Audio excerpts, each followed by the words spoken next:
Hello everyone, it's Nikki again, and today we are going to be looking at dramatic bold cards. I have got 6 different things that can help you create these dramatic cards.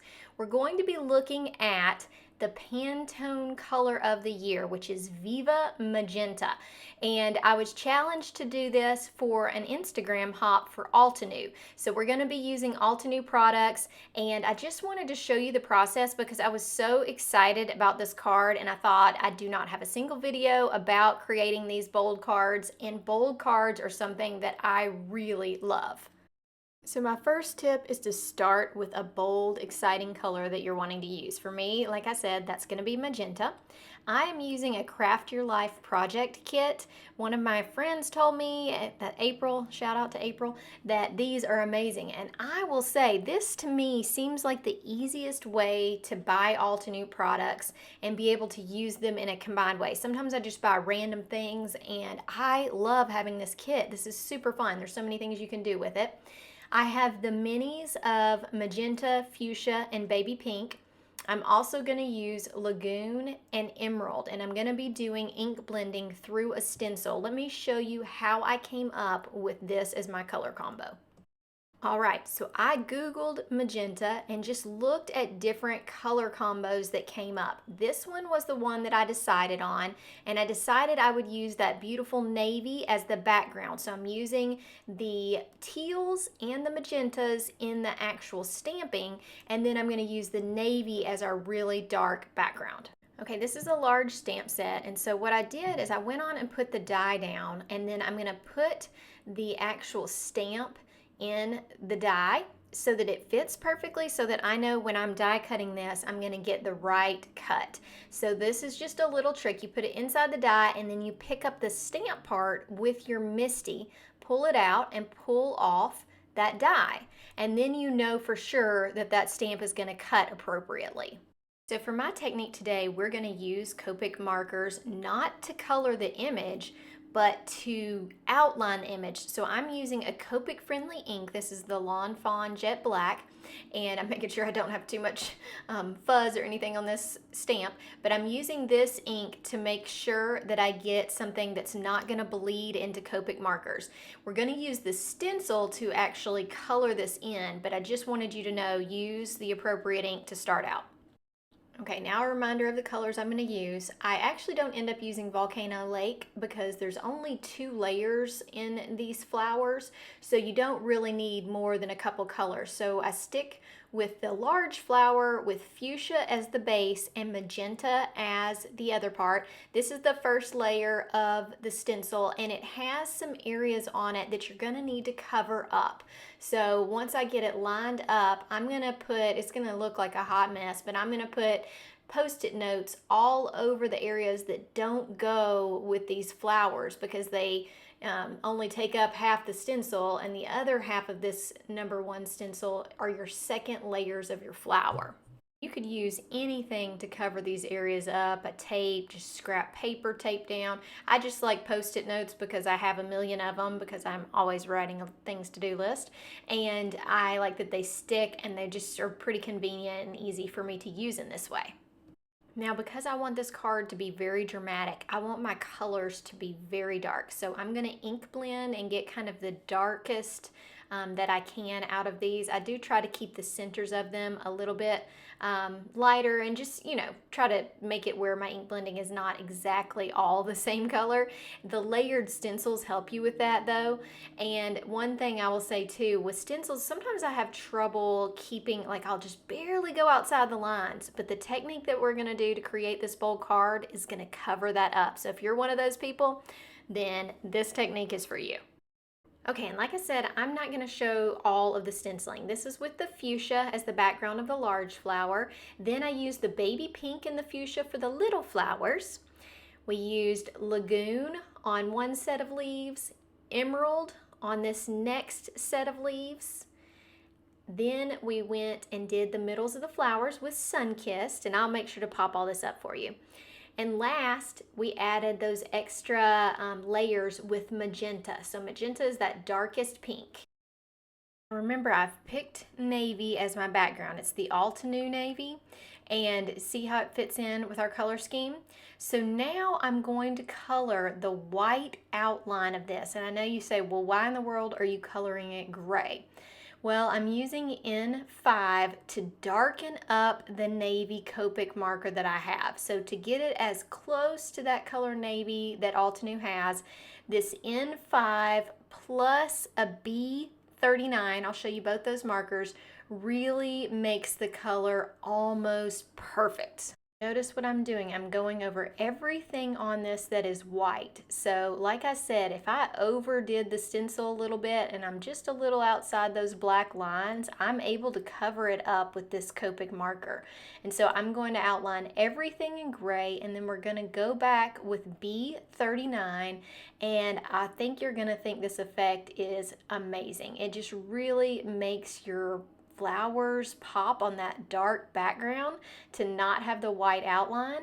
And because I'm taking this white outline away, I'm also going to add some white in the middle of the flowers, which I think gives them even more of a spotlight. So I'll show you how I do that. So let's go around this completely with N5.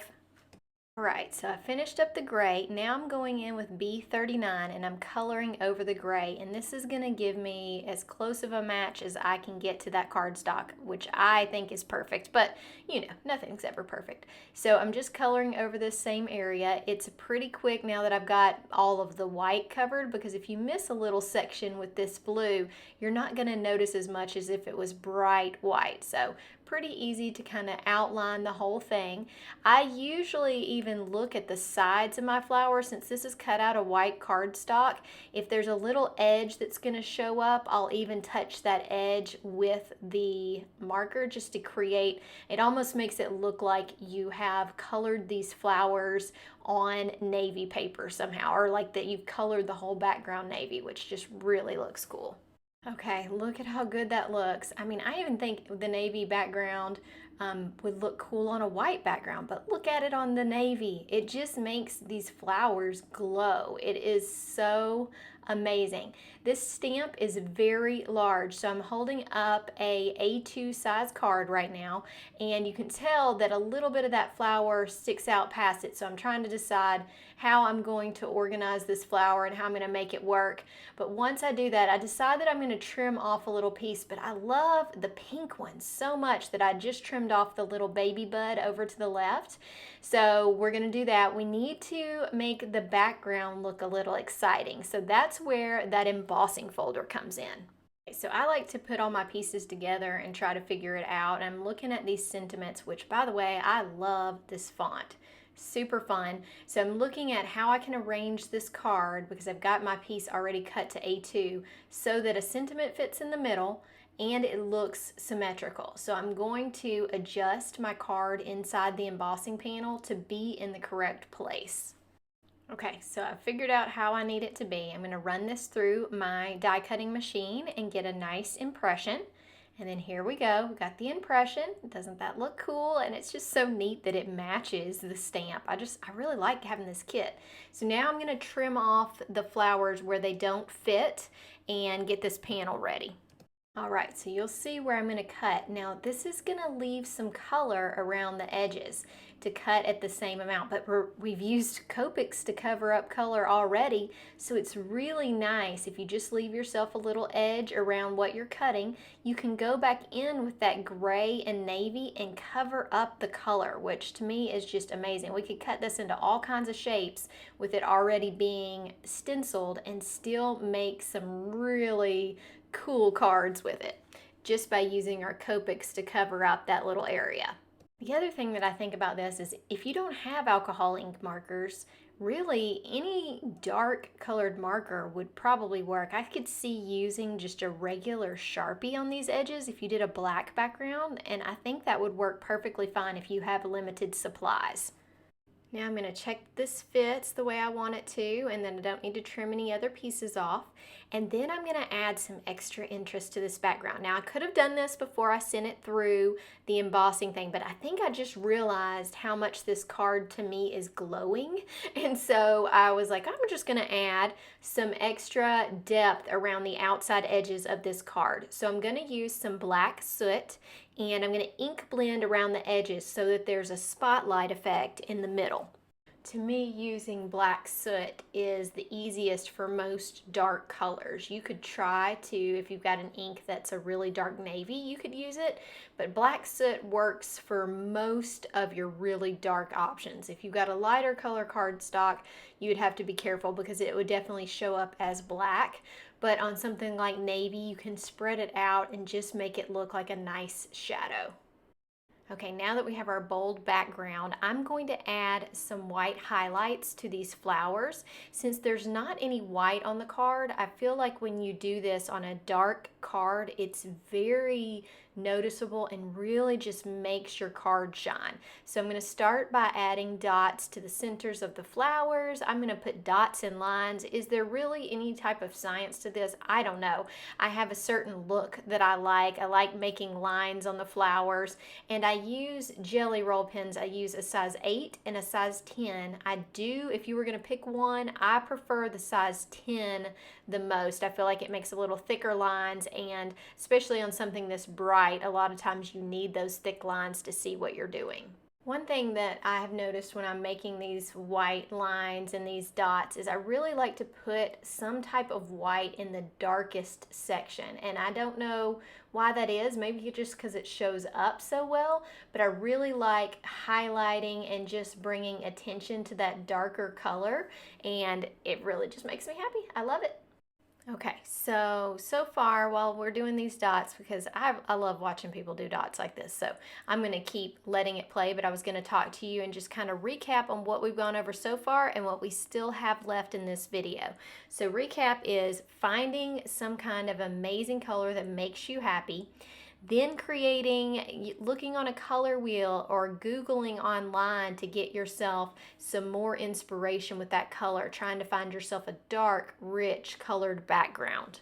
For me, that dark background was navy. And then you need to make sure you've got some kind of marker that's going to coordinate with that background color that you can outline your flowers in. So with me, I did, the gray and navy to make it the right color that I had in cardstock. You could also use a Copic marker and just color the cardstock. That does take a lot of ink, and some people don't want to use up their Copic markers that way because then you'd have to refill them. But the other thing that we did was to make sure that our colors looked great together. We used that marker to outline. Now we're adding some white highlights. We've created some amazing interest and spotlight on the background that'll really show off these colors. And lastly, we're going to come up with a sentiment, and we're going to use some color coordinating cardstock to make sure that that sentiment blends into the background. And here's how that final looks. I just think it looks so good with those white highlights. So now we're going to heat emboss our sentiment. I'm going to use gold, but this would also look really good in white since we have that little bit of white and this is the only gold. So what I ended up doing is using some gold thread behind the sentiment, and I'm going to cut it out and put it right in the center of the card. I'm going to use some foam tape to pop up my colored part, and I'm going to glue that to the card, and then we're going to add the sentiment with a little bit of metallic thread behind it. And I'm not sure that you need any gold accent behind it. I just knew there was no other gold on the card, so I wanted to put that there, and I was really impressed with how that looked. I think it would have looked great just stamped on the background as well, so I think you have a lot of options with these fun, bold cards. So don't forget that this is part of an Instagram hop. So if you are on Instagram, make sure you go to @NikkiHeartsCards and join the Altenew Instagram hop. It has got lots of inspiration with Magenta. It also has giveaways. So there are prizes for commenting and liking. So make sure you check that out. I will put a link in the description for you. If you need any of these products or just going to check them out today, it helps me so much if you click on my link. And here's a video I think you might enjoy after this one. Have a great day, guys. Bye!